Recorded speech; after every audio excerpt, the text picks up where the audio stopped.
참 신기하고 이상한 일입니다. 창조주께서 30년을 그들 곁에 동거동락했지만 아무도 알아보지 못합니다. 오늘 이어서 너희 눈이 밝으면 온몸이 성할 것이요, 또 마태복음 13장에 저기가 포기는 보아도 보지 못하며 말씀을 드릴 텐데요, 다시 돌아오면 어떻게 그런 일이 가능합니까, 여러분?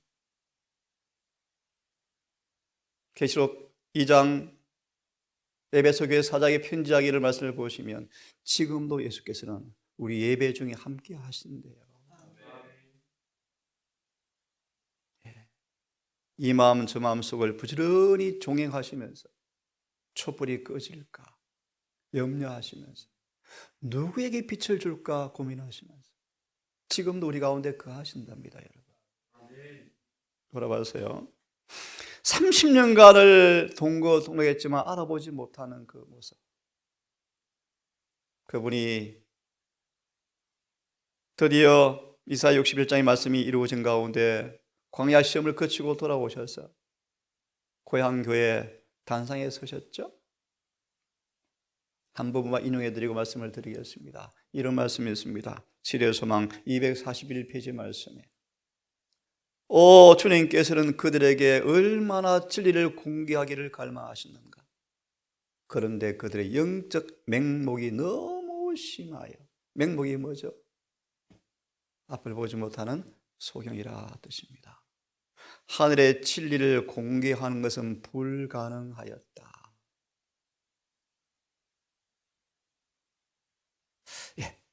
이 아침 마태복음 13장을 함께 펴서 사무엘 당시처럼 하나님의 이상이 희귀한 때가 되었던 것처럼, 예수님 당시처럼 성전에서 기록되었을 때 말씀을 듣기가 너무나 희귀한 때가 되었던 것처럼, 지금도 어느 분의 말을 빌리면 정말 그리스도 여기 있다 저기 있다 유튜브에 진리가 엄청 난무하지만 인간의 궤가 섞이지 아니하는 순수한 진리를 듣는 것은 너무나 희귀하다 라고 정언도 말씀을 하고 있습니다. 참 두렵고 떨립니다. 마태 13장 먼저 13절을 먼저 보겠습니다. 13절을 먼저 보겠습니다. 그러므로 내가 저희에게 비유로 말하기는, 왜 예수님께서 지금 13장 1절부터 해변에 서셔서 씨 뿌리는 말씀을 비유로 말씀하시는데, 왜 주님께서 비유로 말씀하시는가? 저희가 보아도 보지 못하며 들어도 듣지 못하며 깨닫지 못하기 때문이다 라고 말씀하십니다. 이 말의 의미를 조금 더 이해하려면 12절을 보시면, 11절부터 보시면, 대답하여 가로되 예수님 왜 어찌 비유로 말씀하십니까? 예수께서 11절, 천국의 비밀은 아는 것이 너희에게는 허락되었지만 저희에게는 아니다.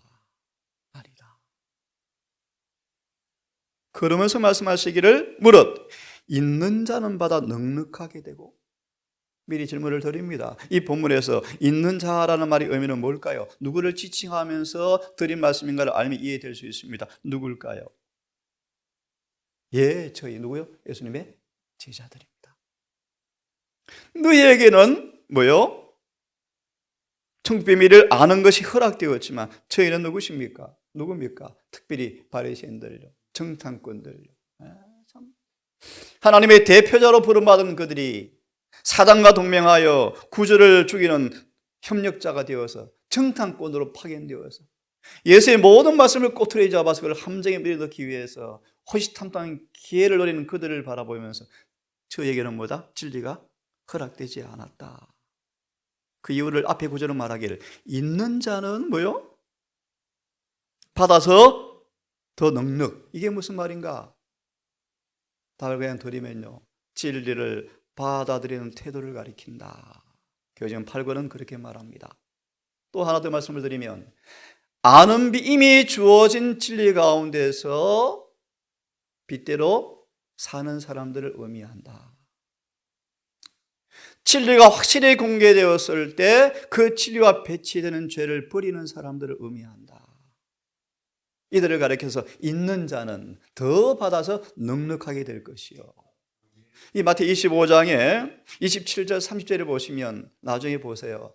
달란트의 비유에서 주님이 달란트를 주었는데 마무리, 있는 자는 더 빼앗길 것이, 없는 자는 더 준다는 말씀이 있죠. 무슨 말인가? 달란트를 활용하는 사람들은 그런 뜻이에요. 자, 돌아와서 마저 읽고 말씀을 좀 보려고 합니다. 그래서 있는 자는 받아 넉넉하게 되어지고 없는 자는 있는 것도 빼앗기리라. 있는 것도 빼앗기리라. 그래서 이렇게 마무리합니다. 저희가 보기는 보아도 보지 못하며 듣기는 들어도 듣지 못하며 이사야 예언이 저희에게 이루었나니, 너희가 14절 듣기는 들어도 깨닫지 못할 것이요 보기는 보아도 알지 못하리라. 대정토의 말씀에 수많은 신학적 지혜가 있는 사람들 앞에는 깨닫지 못하는 진리가 왜 비천한 사람들 앞에 공개되어질까? 진리는 이성에 의존되지 아니하고 지성에 의존되지 아니하고 죄를 버리는 여부와 전심전력하는 태도에 달려있다. 그래서 주로 많은 주의 일꾼들이 세상적으로 학벌이 없는 사람들이었죠. 자, 돌아와서 말씀을 봅니다. 14절 듣기는 들어도 깨닫지 못할 것이요 보기는 보아도 알지 못하리니 이 백성들의 마음이 완악하여져서 그 귀는 듣기에 둔하고 눈은 감았으니 이는 눈으로 보고 귀로 듣고 마음으로 깨달아 돌이켜 내게 고침을 받을까 두려워함이라. 참 중요한 답이 나오죠. 고침 받을까 뭐함이라? 식신하고 음식물에 가면을 펴면은 두렵습니까? 예. 오늘 제가 자서전을 읽으면서 내일쯤 공부하겠습니다. 하나님의 교회 안에 절대로 세속적 정책을 도입하지 말아야 한다. 이 말씀이 너무 예리하게 말씀이 나와 있는데요, 제가 소름이 끼쳤습니다. 저에게도 그게 있을까? 말 한마디, 행동 하나 속에 죄가 스며있을 수 있다는 것입니다. 톤은 높이지 않아도 말 속에 죄가 스며일 수 있어요. 겉은 온화한 모습 웃지만 속에는 칼을 갈 수 있죠. 주님은 그걸 다 보신대. 다 보셔서 그런 것들이 절대로 교회에 들어오지 못하도록 주님은 눈물을 흘리신대. 내일 그런 부분을 좀 같이 보겠습니다. 자, 눈이 밝으면 이 말씀을 중심으로 말씀을 조금 더 드리겠습니다. 고린도전서 3장을 좀 보십시다.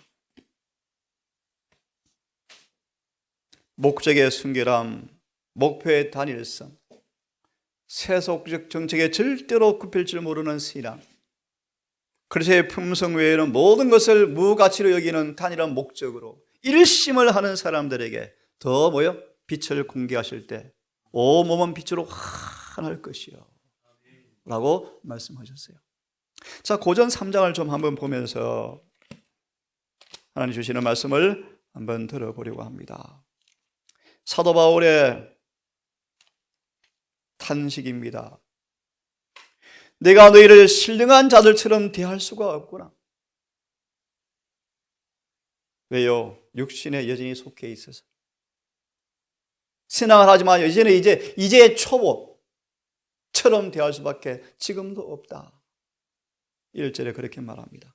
그래서 이렇게 말합니다. 내가 너희를 저저로 먹이고 밥으로 아니하였나니. 왜요? 밥을 먹일 수가 없어요.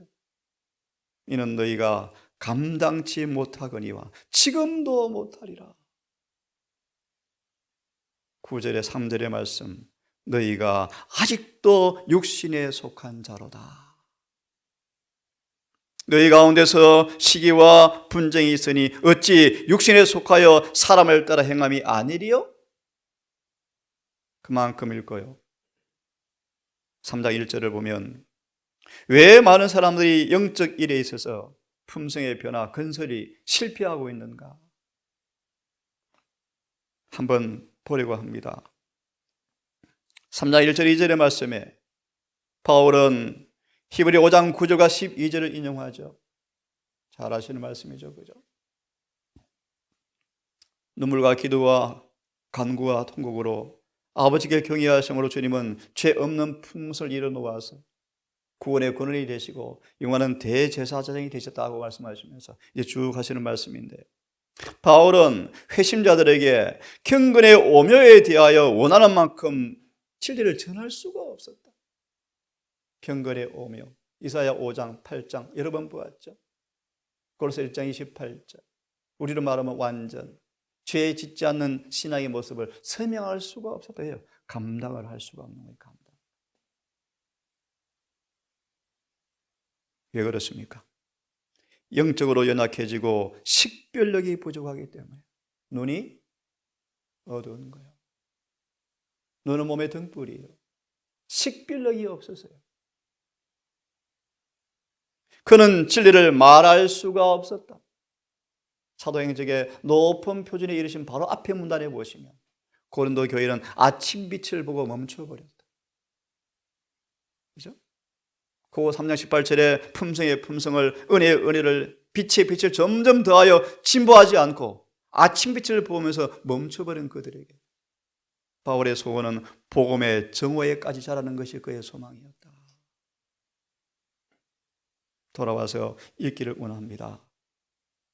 그 진리를 그들이 총명한 이해력을 가지고 바르게 들을 수가 있었더라면 그것은 그들에게 생명에 이르는 향기가 되었을 것인데, 여전히 고린도 교인들은 영적으로 난장이었고, 미리 그 다음 말씀 보시면요, 겨우 숨만 헐떡거리는 연명 치료받는 사람처럼 살아가고 있었다.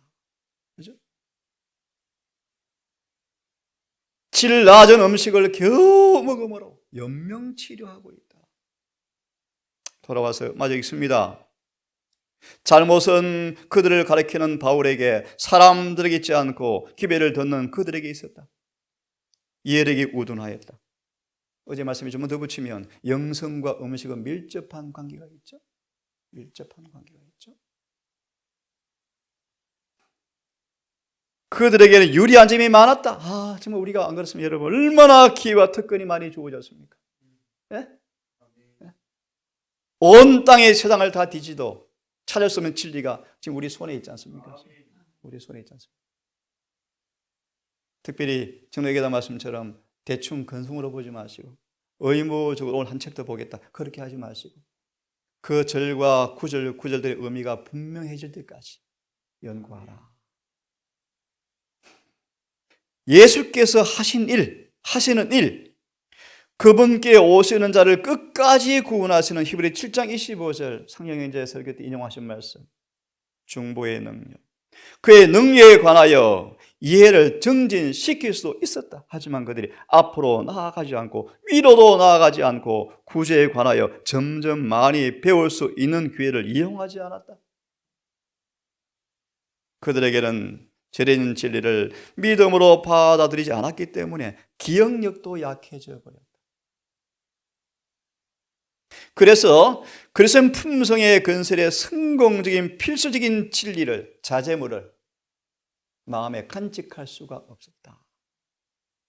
시험과 어려울 때 진리의 칼을 통해서 그 자제를 사용하여서 이기고 집을 지어야 되는데 자제가 없잖아요. 집을 짓다가 마는 거예요. 못 짓는 거예요. 사도는 이 점에다 주의를 환기시키고 그들의 잘못이 무엇인가 주목하게 하였다. 이 점이 그들의 영적인 취약점이었다. 그들의 오해 때문에 그들은 지상에서 그의 백성들에게 칭송을 가져다 주는 그리스도의 능력에 관하여 불분명한 견해를 갖게 되었다. 슬프게도 1888년 개비리 거절된 이후에 진짜 의사를 쫓아내버리고 가짜 의사를 사람들이 따라가요. 무슨 말이요? 예수님도 죄 못 고쳐. 그게 지금 신학이 돼버렸죠. 예. 죄를 못 고칠 병으로 딱 만들어 놓고 예수를 의사 면허증 없는 사람으로 만들어 놓고 죄가 고칠 수 없다고 가르치는 복음이 지금 돼버렸어요. 이해되시지 무슨 뜻인지. 그런데 우리 아시는 말씀 하나 보겠습니다. 보기는 보아도 우리 누가복음을 좀 보겠습니까? 2장을 펴십시오. 누가복음 2장을 펴서 여기에 참으로 아름다운 하나님의 종이 있습니다. 누가 2장 25절과 32절의 말씀인데요. 바로 이런 사람들을 일컬어서 계시록 12장 17절에 용이 분노하는 사람들이요, 하나님의 계명과 예수의 믿음을 지키는 사람들이요, 에스더처럼 사단의 최상권을 저항하는 사람들이래요. 슬프게도 지상의 역사 국면마다 이 사단의 최상권을 거절하는 사람들이 소수가 있었다. 소수. 다 누구한테 절합니까? 마귀한테 절하죠. 산상수훈에 말씀하시죠. 율법을 자랑하고 민도라 하면서 그 법을 지키지 못하고 범하는 사람들은 누구의 후원자라고요? 마귀 후원자다. 왜요? 마귀는 처음부터 범죄한 까닭이다. 마귀 후원자예요. 저를 포함 우리 모두 더 이상 머무르지 마시고 주님 앞에, 진리 앞에 우리의 죄를 빨리 고백하고 고침받고 빨리 자라야 합니다. 자, 참 아름다운 말씀이고 제가 사모되는 사람인데요. 25절에 예루살렘에 시몬이라는 사람이 있더라. 이스라엘 동산에, 장흥에, 대구에 누가 있더라. 얼마나 좋겠습니까? 베드로에게, 베드로야, 내가 고뇌를 안다. 참 멋진 모습이에요. 멋져. 그죠? 시몬이란 사람이 있더라. 성경은 하나님의 성령으로 받아서 감동으로 입은 사람들이 기록한 말씀입니다. 다시 말하면 이 구절은 예수님의 음성이에요, 여러분. 그분이 시몬을 뭐라고 판단합니까? 사람의 판단이 아닌 하나님께서 뭐라고 판단하십니까? 이 사람이 의롭다, 경건하다, 그리고 시대의 소망이란 단어입니다. 이스라엘의 위로, 이게 시대의 소망이라는 단어입니다. 위로를 기다리는 자라. 특별히 그래서요, 성령이 그 위에 계시더라. 멋진 말씀이죠. 그 다음요, 저가 주의 그리스도를 보기 전에 죽지 아니하리라라는 성령의 지시를 받았더라. 야, 정말 기가 막힌 얘기 아닙니까, 여러분? 그 다음요, 성령의 감동으로, 또 다른 번역은요, 성령께서 이끄셔서 성전에 들어가매 마침 부모가 율법의 전례대로 행하고자 하여 아기 예수를 데리고 오는데 시몬이 그 아기를 안고 하나님을 찬송하여 가로되 이제 내가 드디어 이스라엘 위로를 보았습니다. 죽어도 이한이 없습니다. 30절, 내가 구원을 보았습니다. 다 찾지 않겠습니다. 사단이 이때 이를 갈았대. 너무 붕괴가 나서요. 왜요? 눈이 밝아서 예수를 알아보거든요. 근데 제사장들은요, 사탄의 영이 주입되어서 알아보지 못했대. 두 부류를 상징한다. 이 말씀에 인용한 까닭은 시몬이 어떻게 보았는가? 미리 답을 드리면 그는 주어진 빛대로 살았다. 한번 보시겠습니까? 누가복음 2장 25절과 32절에 하늘의 분위기 가운데 살았다는 표현의 말씀이 있습니다. 이 말씀을 조금 요약하겠습니다. 시몬은 여러분 보십시오. 제사장의 팔에 안겨 있는 그 예수를 안고 있는 제사장을 알아보지 못하는데 누구나 알아봅니까?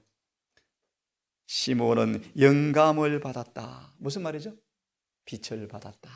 또 다른 계시를 받았다. 예?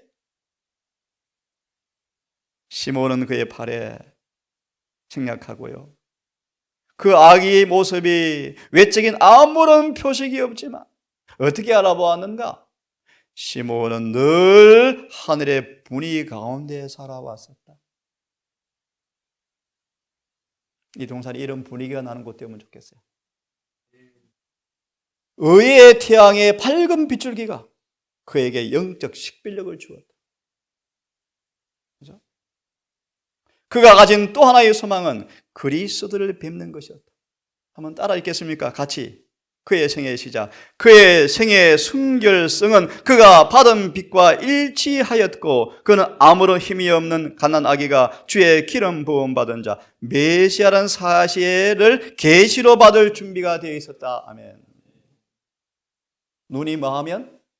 밝으면 온몸이 성할 것이요. 제가 있습니다. 그가 하나님의 인간에게 주신 가장 귀한 선물을 팔에 안았을 때 그의 얼굴은 환희와 기쁨으로 가득 찼다.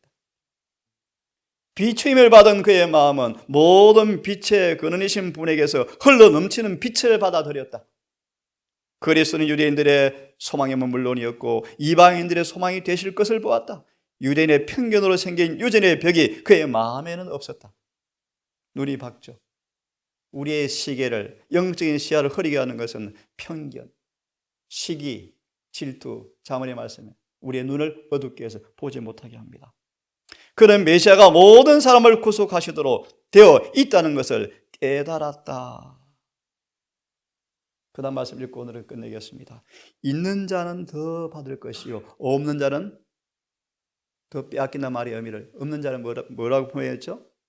진리의 말씀을 정진시키지 않는 사람을 가리켜서 없는 자라고 표현했습니다. 자, 한번 보십시오. 두 부류의 사람을 읽고 오늘은 마치겠습니다. 시몬과 제사장들은 두 부류의 사람들, 기쁨으로 가르침을 받기 때문에 하나님의 영의 인도를 받는 사람들과 모든 진리 가운데로 인도하는 빛을 거절하기 때문에 흑암의 권세의 영으로 인도를 받아 매일 더 깊은 흑암 속으로 빠져들어가는 사람들을 대표한다. 하나님께서 깨닫게 하심으로 말미암아 시몬은 그리스도의 사명을 이해하게 되었다. 눈이 밝은 사람이었습니다.